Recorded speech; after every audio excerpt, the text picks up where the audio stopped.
Several executives have expressed concerns about potential price increases if President-elect Donald Trump's proposed tariffs are implemented.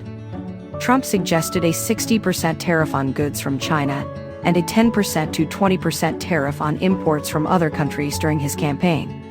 While it's uncertain if these tariffs will be enacted, economists and market analysts predict they could lead to inflation and prompt the Federal Reserve to raise interest rates.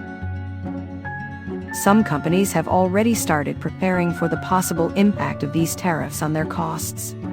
Executives have informed analysts during earnings calls that maintaining current prices would be challenging under Trump's proposed tariffs. However, some companies are waiting for more clarity on Trump's policies before making any pricing changes.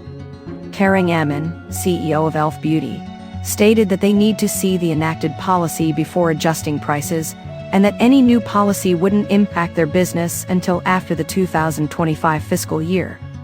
Ammon emphasized that tariffs are essentially a tax on Americans and mentioned that Elf Beauty had faced a 25% tariff since 2019 due to Trump's previous policies.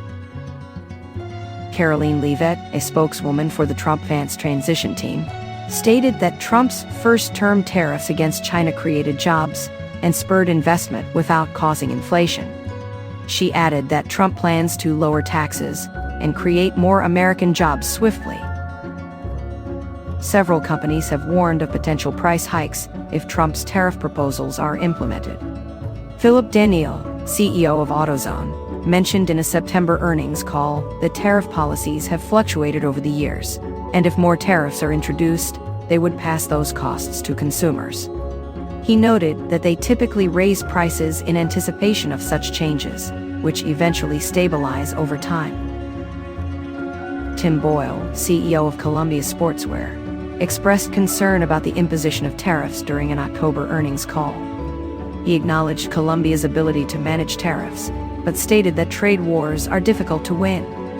Boyle also mentioned in an October interview with the Washington Post that Columbia was planning to raise prices, emphasizing the challenge of keeping products affordable for Americans. Donald Allen, CEO of Stanley Black and Decker, discussed evaluating various scenarios to prepare for potential new tariffs under Trump during an October earnings call. Allen indicated that initial price increases would likely occur due to tariffs, but noted a delay in implementation due to customer processes.